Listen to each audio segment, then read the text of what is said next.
يا أيها الذين آمنوا اتقوا الله وقولوا قولا سديدا يصلح لكم أعمالكم ويغفر لكم ذنوبكم ومن يطع الله ورسوله فقد فاز فوزا عظيما. أما بعد فإن خير الحديث كتاب الله وخير الهدي هدي محمد صلى الله عليه وسلم وشر الأمور محدثاتها وكل محدثة بدعة وكل بدعة ضلالة وكل ضلالة في النار. قال تعالى: يا بني آدم قد أنزلنا عليكم لباسا يواري سوآتكم وريشا ولباس التقوى ذلك خير ذلك من آیات اللہ لعلهم يذکرون. اے آدم کے بیٹو، ہم نے تم پہ ایسا لباس اتارا ہے جو تمہاری شرمگاہوں کو چھپا لیتا ہے، اور یہ لباس تمہیں خوبصورت بنا کر پیش کرتا ہے، تمہارے لیے زیب و زینت کا سبب ہے. اور لباس التقوی، تقوی کا لباس یعنی کہ ایمان لے آنا، نیک اعمال کرنا، یہ تقوی کا لباس سب سے بہتر لباس ہے. یہ آیت کریمہ میں نے آپ کے سامنے تلاوت کی، اس میں اللہ رب العزت نے اپنی نعمتوں میں سے ایک نعمت لباس کا تذکرہ کیا ہے. اور لباس اللہ رب العزت کا انسان پہ بہت بڑا انعام اور احسان ہے. آپ ذرا جانوروں کو دیکھیں، میرے دائیں بائیں، آپ کے دائیں بائیں کتے گھوم رہے ہوتے ہیں، ان کو دیکھیں. گائے بھینس بکری کو دیکھیں، ان کی شرمگاہ ننگی ہے، ہمارے سامنے پیشاب کرتے ہیں، ہمارے سامنے مینگنیاں کر رہے ہوتے ہیں. لیکن اللہ رب العزت نے ہمیں جانور نہیں بنایا، انسان بنایا ہے. ہماری شرمگاہ کو اللہ نے محفوظ رکھا ہے، ہمارے عیبوں پہ اللہ نے لباس کے ذریعے پردہ ڈالا ہے. اللہ نے ہمیں یہ لباس دیا ہے جس کے ذریعے ہم پیارے نظر آتے ہیں. تو یہ لباس اللہ کا بہت بڑا انعام ہے. یہ ہمارے سطر کو، ہماری شرمگاہ کو بھی ڈھانکتا ہے، گرمی اور سردی سے بھی بچاتا ہے. اور اس لباس کی وجہ سے ہم بہت سے زخموں سے، بہت سی چوٹوں سے بھی محفوظ رہتے ہیں. لیکن اس لباس کو استعمال کرنے کے بھی آداب ہیں جو شریعت نے بیان کیے ہیں.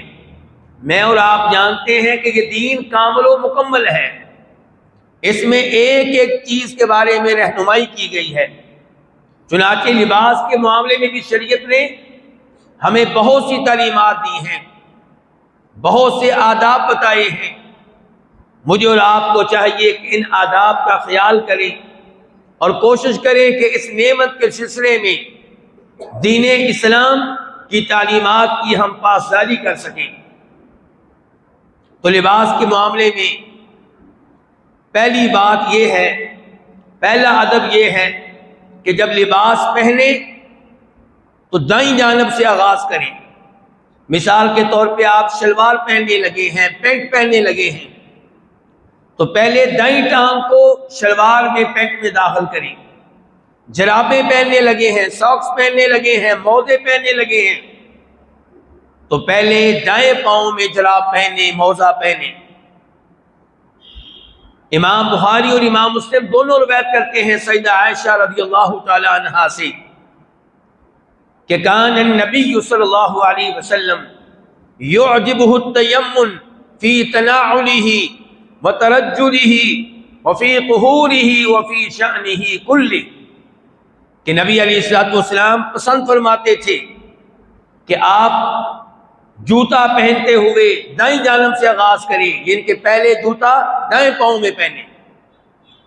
آپ پسند فرماتے تھے کہ کنگھی کرتے ہوئے دائیں جانب سے آغاز کریں. سر کے دو حصے ہیں، ایک دایاں ایک بایاں، تو آپ پہلے سر کی دائیں جانب کنگھی کیا کرتے تھے، بعد میں بائیں جانب کنگھی کیا کرتے تھے. وفی طہورہ، وضو میں، غسل میں، آپ پسند فرماتے تھے کہ دائیں جانب سے آغاز کریں، وفی شأنہ کلی، بلکہ آپ علیہ الصلوۃ والسلام زندگی کے سبھی امور میں، زندگی کے وہ تمام امور جو اہمیت رکھتے ہیں، آپ ان تمام امور میں دائیں جانب سے آغاز کرنے کو پسند فرمایا کرتے تھے۔ اور امام ابو داؤد رحمہ اللہ روایت کرتے ہیں، حدیث کے راوی ہیں جناب ابو ہریرہ رضی اللہ تعالی عنہ، کہ فرمایا نبی علیہ الصلوۃ والسلام نے، اذا لبستم واذا توضأتم فابدؤوا بایامنکم، کہ جب لباس پہنو، جب وضو کرو تو دائیں جانب سے آغاز کرو۔ لباس کے معاملے میں دوسرا ادب یہ ہے، دوسری گزارش یہ ہے کہ مرد حضرات کوشش کریں کہ سفید لباس پہنیں۔ سفید لباس پہننا افضل ہے، مستحب ہے، بہتر ہے، لیکن دوسرا رنگ بھی آپ استعمال کر سکتے ہیں، جائز ہے۔ خود نبی علیہ الصلوۃ والسلام نے سفید لباس کے علاوہ دوسرے رنگ کا لباس بھی استعمال کیا ہے، لیکن ترغیب کیا دی ہے؟ سفید رنگ کی۔ آپ علیہ الصلوۃ والسلام کا فرمان ہے کہ تم اپنے کپڑوں میں سے البیاض، سفید رنگ کے کپڑے پہنو، کیونکہ یہ تمہارا بہترین لباس ہے، اور فرمایا جب مرنے والے کو کفن دینے لگو تو اسے بھی سفید چادروں میں کفن دو، یعنی کہ افضل یہی ہے، ورنہ میت کو بھی آپ سفید رنگ کے علاوہ کسی اور چادر میں کفن دے سکتے ہیں، لیکن افضل کون سا رنگ ہے؟ سفید رنگ۔ بلکہ یہی صورتحال ہے احرام کی چادروں کی، حج عمرے کے موقع پہ افضل کیا ہے کہ سفید رنگ کی چادریں ہوں، لیکن کسی اور رنگ کی چادریں ہوں تو وہ بھی جائز ہے، ممنوع نہیں ہے، پابندی نہیں ہے۔ لباس کے معاملے میں تیسری گزارش یہ ہے کہ آپ اچھا لباس پہنیں، خوبصورت لباس پہنیں، لیکن اسراف سے، فضول خرچی سے بچیں۔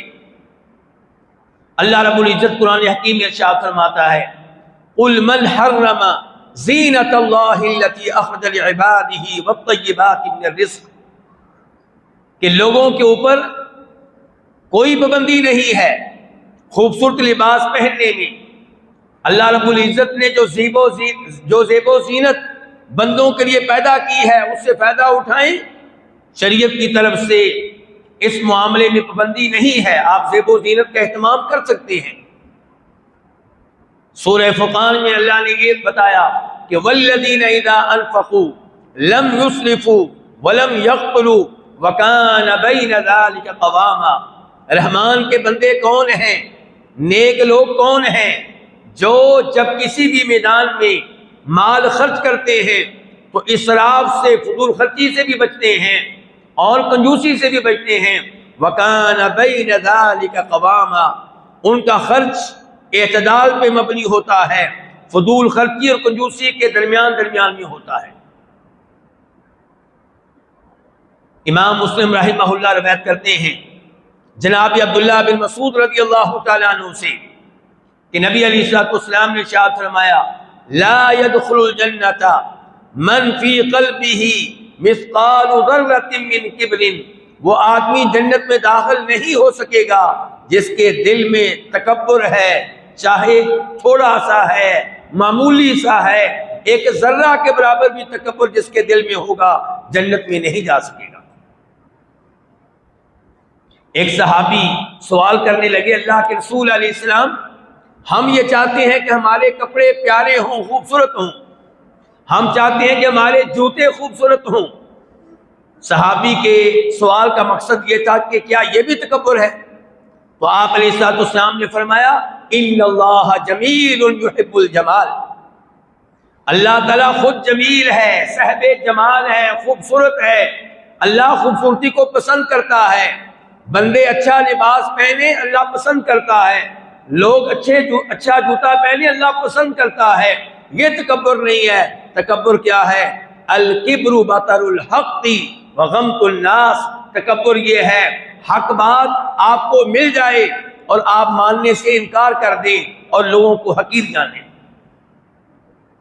ذرا یہاں پہ غور کیجئے گا، تکبر ایک چیز نہیں ہے، تکبر دو چیزیں ہیں۔ نمبر ایک، حق بات مل جائے اور آپ کہیں میں نہیں مانتا، میں قرآن کی صحت کو نہیں مانتا، میں یہ مسئلہ نہیں مانتا، میں یہ حدیث نہیں مانتا، بڑی شے ہے بھائی، تو اللہ سے بھی اوپر چلا گیا، تو اپنے آپ کو اللہ کے رسول کی حدیث سے بھی اوپر سمجھتا ہے، بڑی آسانی سے کہتا ہے میں نہیں مانتا۔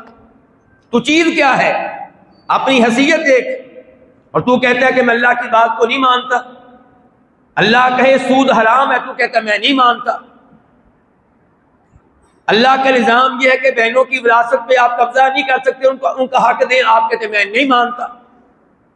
یہ تکبر ہے، یہ اپنے آپ کو حق سے بڑا سمجھنا ہے۔ اور دوسرے نمبر پہ فرمایا تکبر کیا؟ لوگوں کو حقیر جاننا، لوگوں کو کمتر سمجھنا، اپنے آپ کو بڑی شے سمجھنا۔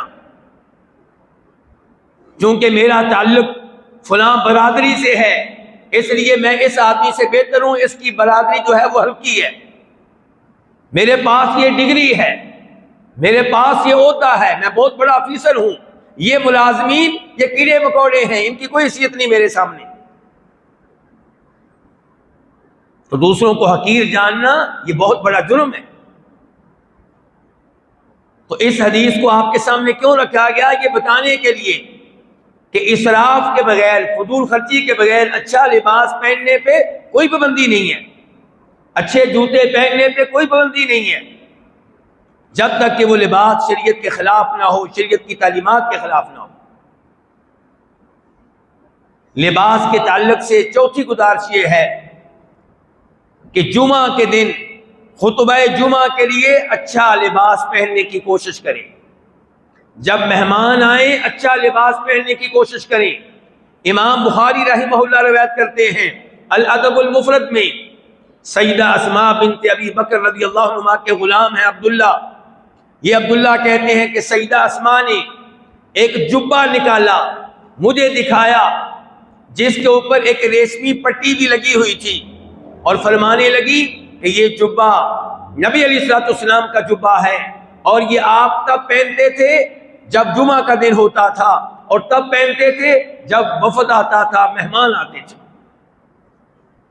تو اس حدیث سے پتہ چلا کہ جمعہ کے دن خطبہ جمعہ کے لیے اہتمام ہونا چاہیے، انسان اچھا لباس پہن کر آئے خطبہ جمعہ کی خاطر، غسل کر کے آئے خطبہ جمعہ کی خاطر۔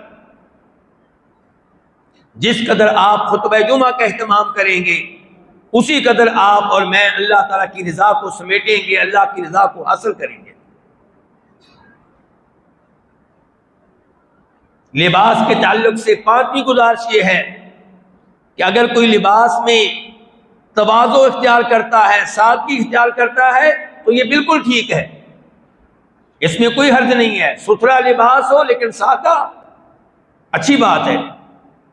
نبی علیہ الصلوۃ والسلام کے سامنے دنیا کا تذکرہ ہو رہا تھا، صحابہ کرام دنیا کا تذکرہ فرما رہے تھے، تو آپ علیہ الصلوۃ والسلام نے کہا الا تسمعون، الا تسمعون، کیا تم میری بات کو دھیان سے نہیں سنو گے؟ میری بات کو دھیان سے سنو۔ الا ان البذاذۃ من الایمان، سادہ لباس پہننا یہ ایمان کی علامت ہے، ایمان کی نشانی ہے۔ لباس کے تعلق سے چھٹی گزارش یہ ہے کہ لباس وہ پہنا جائے جس سے آپ کا سطر ڈھک جائے، اور مرد کا سطر کیا ہوتا ہے؟ ناف سے لے کر گھٹنے تک، تو ناف سے لے کے گھٹنے تک آپ کے جسم کا ہر حصہ دوسروں کے سامنے ڈھکا ہوا ہو، ننگا نہیں ہونا چاہیے۔ اور عورتیں اپنے پورے جسم کو غیر مردوں سے چھپائیں، البتہ ہاتھوں کے معاملے میں کچھ نرمی ہے، پاؤں کے معاملے میں کچھ نرمی ہے، لیکن ہاتھوں کے معاملے میں نرمی تب ہے کہ جب عورت کے ہاتھ سادہ ہوں، عورت کے ہاتھ ننگے ہوں لیکن سادہ ہوں غیر مردوں کے سامنے، تب تو نرمی ہے۔ لیکن اگر عورت نے اپنے ہاتھوں پہ انگوٹھی پہنی ہے، گھڑی پہنی ہے، مہندی لگائی ہوئی ہے، زیب و زینت کا اہتمام کیا ہے، تو پھر اس کے ہاتھ غیر مردوں سے چھپے ہوئے ہونے چاہیے، دستانوں میں ہونے چاہیے، چادر کے اندر ہونے چاہیے۔ مردوں کے سامنے ایسے ہاتھوں کو زہر نہ ہونے دے، مردوں کے لیے اور فتنہ نہ بنے۔ اور یہی صورتحال پاؤں وغیرہ کی ہے۔ تو کہنے کا مطلب یہ تھا کہ مرد و عورت دونوں اپنے اپنے سطر کو، سطر جسم کا وہ حصہ جس کو غیروں سے چھپانا ضروری ہوتا ہے۔ غیر سے مراد کیا ہے؟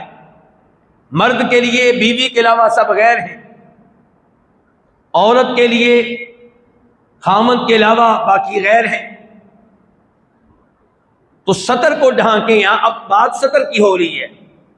البتہ عورت اپنا چہرہ، اپنے بازو، اپنی گردن، اپنا سر، اپنے پاؤں، یہ ان مردوں کے سامنے ظاہر کر سکتی ہے جو اس کے لیے محرم ہے، اس کا والد، اس کا سگا بھائی، اس کے سگے چچا، اس کا سگا ماموں، سگا بھتیجا، سگا بانجا وغیرہ۔ امام ابو داؤد رحمہ اللہ روایت کرتے ہیں معاویہ بن حیدہ قشیری رضی اللہ تعالیٰ عنہ سے، کہتے ہیں کہ نبی علیہ السلام سے سوال ہوا، اللہ کے رسول علیہ السلام، ہمارا جو سطر ہے، جسم کا وہ حصہ جسے ڈھانکنا ضروری ہے، یہ ہم کس کے سامنے ظاہر کر سکتے ہیں اور کن کن سے چھپانا ضروری ہے؟ تو آپ علیہ السلام نے کہا تھا احفظ عورتک الا من زوجتک او مما ملکت یمینک، کہ تمہارا سطر بیوی کے علاوہ، لونڈی کے علاوہ ہر ایک سے ڈھکا ہوا ہونا چاہیے۔ معاویہ بن حیدہ کہتے ہیں میں نے کہا اللہ کے رسول علیہ السلام، بسا اوقات ہم لوگوں کے بیچ میں ہوتے ہیں تو وہاں پہ کیا کریں؟ فرمایا تمہاری ہر ممکن کوشش ہونی چاہیے کہ تمہارا سطر کسی کے سامنے بھی ننگا نہ ہو۔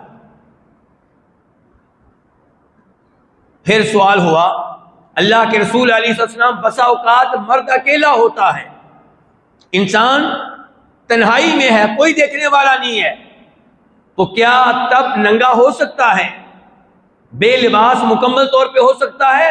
فرمایا فاللہ احق ان یستحیا منہ من الناس، اللہ تعالی لوگوں کے مقابلے میں زیادہ حق رکھتا ہے کہ انسان اللہ سے شرمائے، شرم و حیا کا اہتمام کرے، یعنی کہ انسان تنہا ہو تب بھی بلا ضرورت اسے ننگا نہیں ہونا چاہیے۔ البتہ غسل کے موقع پہ جب آپ واش روم میں ہیں، چار دیواری میں ہیں، تو آپ بے لباس ہو سکتے ہیں، اس میں کوئی حرج نہیں ہے۔ بخاری شریف کی حدیث ہے موسیٰ علیہ السلام نے مکمل لباس اتار کے غسل کیا، جناب ایوب علیہ السلام نے مکمل لباس اتار کر غسل کیا۔ تو جب آپ چار دیواری میں ہیں، پردے کا اہتمام ہے، کوئی دیکھنے والا نہیں ہے، تو غسل کے موقع پہ آپ مکمل طور پہ ننگے ہو سکتے ہیں، اس میں انشاءاللہ کوئی حرج نہیں ہے۔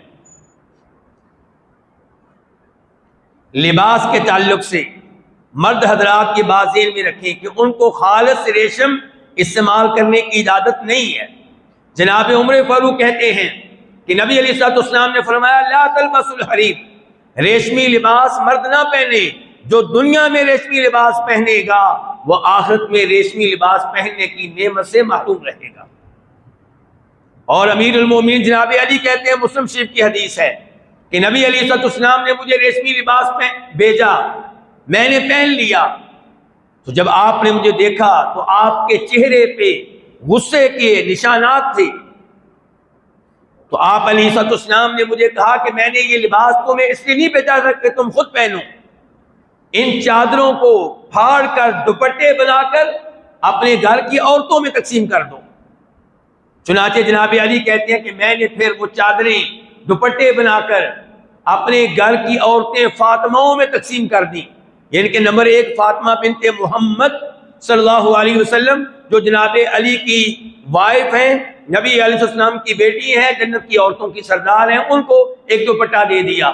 نمبر 2 جناب علی کی اپنی والدہ فاطمہ بنت اسد، ایک دوپٹہ ان کو دے دیا گیا۔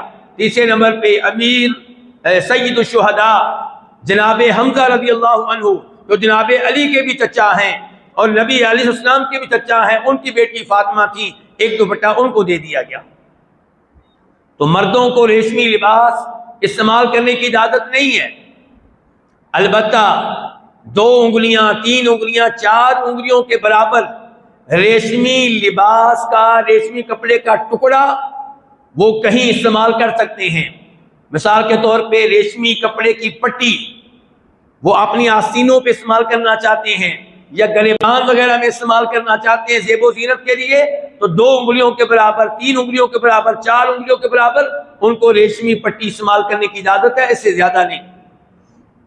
اور اس معاملے میں حدیث مسلم شریف میں آئی ہے۔ البتہ علاج کے طور پہ ریشمی لباس پہنا جا سکتا ہے۔ امام بخاری، امام مسلم روایت کرتے ہیں جناب انس بن مالک رضی اللہ تعالیٰ عنہ سے کہ نبی علیہ الصلوۃ والسلام نے جناب عبد الرحمن بن عوف کو، جناب زبیر بن عوام کو اس موقع پہ ریشمی لباس استعمال کرنے کی اجازت دی جب انہیں خارش لگی ہوئی تھی، تو خارش کی وجہ سے علاج کے طور پہ ریشمی لباس پہننے کی آپ نے اجازت دی، ورنہ مردوں کو ریشمی لباس پہننے کی اجازت نہیں ہے۔ بلکہ اس بات کی بھی اجازت نہیں ہے کہ آپ ریشمی کپڑے کا بستر بنائیں، ریشمی کپڑے کی بیڈ شیٹ استعمال کریں، ریشمی کپڑے کا غلاف گدی کے اوپر چڑھائیں اور اس کے اوپر بیٹھیں، اس کی بھی اجازت نہیں ہے۔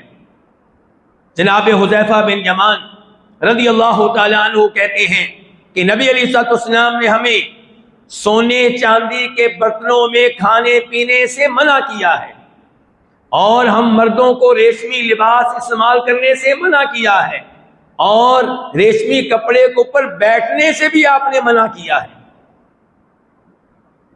میرے بھائیوں، ایسے ہی لباس شہرت پہننے کی اجازت نہیں ہے۔ لباس شہرت، مشہوری کے لیے لباس، یعنی کہ ایسا لباس جو عام لوگوں کے لباس سے ہٹ کر ہو، جس کو پہننے کا مقصد یہ ہے کہ سب لوگ مجھے دیکھیں، اور دل میں کیا ہے؟ تکبر، فخر، ریا، تو ایسا لباس پہننے کی اجازت نہیں ہے۔ ابو داؤد شریف کی صحیح حدیث ہے، فرمایا نبی علیہ الصلوۃ والسلام نے کہ جو لباس شہرت پہنے گا اللہ تعالیٰ اسے روز قیامت ذلت والا لباس پہنائے گا۔ لباس کے تعلق سے شریعت کی تعلیمات میں سے اہم ترین بات یہ بھی ہے کہ مردوں کو ایسا لباس پہننے کی اجازت نہیں ہے جو لباس عام طور پہ عورتیں پہنتی ہیں، اور عورتوں کو ایسا لباس پہننے کی اجازت نہیں ہے جو مردوں کے ساتھ خاص ہے۔ بلکہ یہاں پہ یہ بھی وعدے کر دوں میرے بھائیوں، ہمارے نوجوانوں میں کافی اس معاملے میں سستی آ چکی ہے، علم کی کمی کی وجہ سے۔ مردوں کو عورتوں کے زیورات پہننے کی اجازت نہیں ہے، کانوں میں بالیاں پہن لینا، لڑکوں کو، مردوں کو اس کی اجازت نہیں ہے، یہ عورتوں کا کام ہے۔ ناک میں کوکا وغیرہ پہن لینا، اس کی لڑکوں کو اجازت نہیں ہے۔ گلے میں زنجیر پہن لینا، چین پہن لینا، مردوں کو اس کی اجازت نہیں ہے۔ ہاتھوں میں کڑا وغیرہ پہن لینا، اگر خوبصورتی کے لیے پہنتے ہیں تو آپ کو اس لیے اجازت نہیں ہے کہ عورتوں کے ساتھ مشابہت ہے، اگر عقیدے کی وجہ سے پہنتے ہیں تو پھر معاملہ زیادہ خراب ہے۔ بخاری شریف کی حدیث ہے کہ نبی علیہ الصلوۃ والسلام نے لعنت کی ہے ان مردوں پہ جو عورتوں کی مشابہت اختیار کرتے ہیں، اور ان عورتوں پہ لعنت کی ہے جو مردوں کی مشابہت اختیار کرتی ہیں۔ عورتیں مردوں والا لباس پہنے، غلط، اللہ کی لعنتیں نازل ہوتی ہیں، اور مرد عورتوں والا لباس پہنے، غلط، اللہ کی لعنتیں نازل ہوتی ہیں۔ اس معاملے میں شریعت کے آداب کی پابندی کرنی چاہیے۔ وہ ہمارا خالق ہے، ہمارا مالک ہے، ہمیں رزق دینے والا ہے، وہ جو آرڈر دے اس کو مانیں، دلی طور پہ مانیں، اس کو پسند کریں، اور دلی طور پہ اس کے اوپر عمل کریں، اور اپنی پوری فیملی سے مطالبہ کریں کہ شریعت کا احترام کیا جائے، اللہ کے احکام کا احترام کیا جائے۔ لباس کے تعلق سے یہ مسئلہ بھی ذہن میں رکھنے والا ہے کہ مرد حضرات کوئی بھی ایسا کپڑا استعمال نہیں کر سکتے جو کپڑا ٹخنوں سے نیچے جا رہا ہو، چاہے وہ عربیوں والا جبہ ہو، چاہے کوئی پگڑی ہو جو ٹخنوں سے نیچے جا رہی ہو، چاہے شلوار ہو، چاہے چادر ہو، چاہے پینٹ ہو، کوئی بھی لباس مرد پہنے اور ٹخنوں سے نیچے جائے اس کی اجازت نہیں ہے، اور یہ چھوٹا گناہ نہیں، بڑا گناہ ہے، کبیرہ گناہ ہے۔ ہمارا یہ بھی مسئلہ ہے کہ ہم اسی دین پہ عمل کرتے ہیں جو ہماری عقل میں آئے، اور جس کے اوپر ہمارا دل مطمئن نہیں، اور یہ ایسے مولوی سختی کرتے ہیں۔ جی بھائی، یہ اللہ کے نبی علیہ السلام کے فرامین ہیں، آپ کی حدیث ہیں، آپ کا فرمان ہے کہ وہ مرد جس کا کپڑا ٹخنوں سے نیچے رہتا ہے، اللہ تعالیٰ روز قیامت اس سے محبت سے کلام نہیں کرے گا، گفتگو نہیں کرے گا، اللہ پیار سے اس کی طرف نہیں دیکھے گا، اللہ اسے گناہوں سے پاک نہیں کرے گا، اور اس کے لیے دردناک عذاب ہے۔ اور کسی حدیث میں آپ علیہ السلام فرماتے ہیں کہ جسم کا جتنا حصہ ٹخنوں سے نیچے لٹک رہا ہے، کپڑا نیچے لٹک رہا ہے، جسم کا اتنا حصہ جہنم کی آگ میں جلے گا۔ کئی ہمارے بھائی کہتے ہیں کہ میں تکبر کی وجہ سے نہیں کرتا، لیکن ابو داؤد شریف کی حدیث ہے، نبی علیہ السلام نے فرمایا یہ کپڑا ٹخنے سے نیچے لٹکانا ہی تکبر ہے۔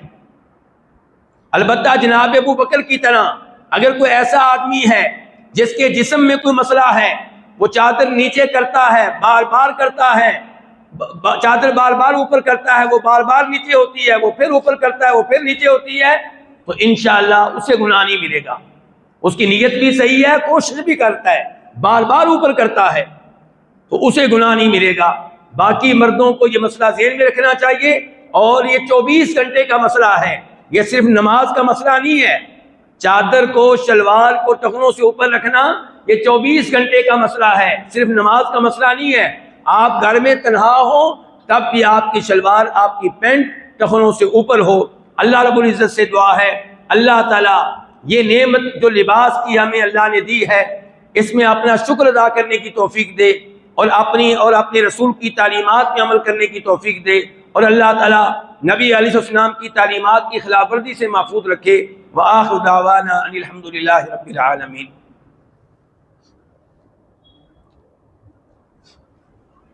ان الحمد للہ نحمده ونستعینه ونستغفره ونعوذ باللہ من شرور انفسنا ومن سیئات اعمالنا، من يهده الله فلا مضل له ومن يضلل فلا هادي له، واشهد ان لا اله الا الله وحده لا شريك له، واشهد ان محمدا عبده ورسوله۔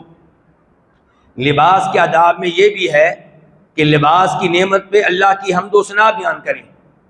مثال کے طور پہ یہ دعا پڑھیں، الحمدللہ الذی کسانی ھذا ورزقنیہ من غیر حول منی ولا قوہ۔ تمام تعریفیں اس اللہ تعالیٰ کے لیے جس نے مجھے یہ لباس دیا، اور اس میں میرا کوئی کمال نہیں، اسی کا احسان ہے۔ اللہ رب العزت ہمیں ان تمام آداب کی پاسداری کرنے کی توفیق عنایت فرمائے۔ یا اللہ جتنے مسلمان مریض ہیں سب کو شفا دے، سب کو عافیت دے، سب کو صحت کا لباس پہنا۔ یا اللہ جو فوت ہو چکے ہیں ان کی قبریں منور فرما، ان کی قبریں کشادہ فرما، انہیں عذاب قبر، عذاب جہنم سے محفوظ فرما، انہیں جنت میں اعلیٰ مقام عنایت فرما، ان کے گناہ معاف فرما۔ یا اللہ اس ملک کی حفاظت فرما، یا اللہ اس ملک کی حفاظت فرما، یا اللہ اس ملک کو امن و امان کا گہوارہ بنا دے، یا اللہ اس ملک کو امن و امان کا گہوارہ بنا دے۔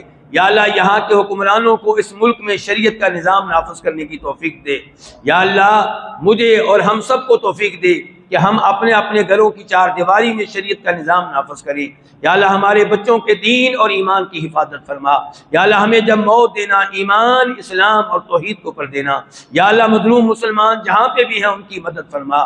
یا اللہ مظلوم مسلمان جہاں پہ بھی ہیں ان کی مدد فرما۔ یا اللہ اسلام اور مسلمانوں کو ہر جگہ غلبہ عنایت فرما۔ یا اللہ ہمارے بچے ان کے دین و ایمان کی حفاظت فرما، اور ہمارے دلوں کو نبی علیہ الصلوۃ والسلام اور صحابہ کرام کی محبت سے آباد فرما، آل بیت کی محبت سے آباد فرما۔ یا اللہ ہمیں دین کا علم لینے کی توفیق دے، قرآن کا ترجمہ اور تفسیر پڑھنے کی توفیق عنایت فرما۔ ربنا آتنا فی الدنیا حسنہ وفی الآخرۃ حسنہ وقنا عذاب النار۔ سبحان ربک رب العزۃ عما یصفون وسلام علی المرسلین والحمد للہ رب العالمین۔